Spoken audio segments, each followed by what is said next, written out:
Сайтқа шолу. Кішкене сайтты шолып шығайық. Мына біздің басты бетіміз, номеріміз тұр. Осы бет басты бет. Осылай төмен қарай түсе береміз. Осылай төмен қарай түсе берсек, түрлі сатылымдағы товарлар шыға береді. Енді мына домикке кіріп көрейік. Мына будильниктің белгісі. Бұда аукциондағы товарлар сатылады. Жеңілдікпен арзан бағада аукционда тұрған товарларына 90% 99-ға жеткенде бұл уже аукционнан алынады, бағасы қымбаттайды деген сөз.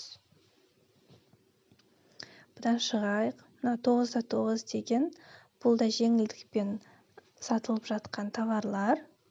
Бұл жерде де арзан бағада сатылып жатыр деген сөз. Осы жерден арзанға көрсеңіз болады. Жеңілдікте не болып жатыр екен, осы жерден көресіздер. Енді шығып, төбеден қытайша жазулар тұр, соларға кірсек, бұл категориялар. Бұнда киімдер, мебель, посуда өстіп категорияға бөліп тастаған. Осылай көре берсеңіздер болады.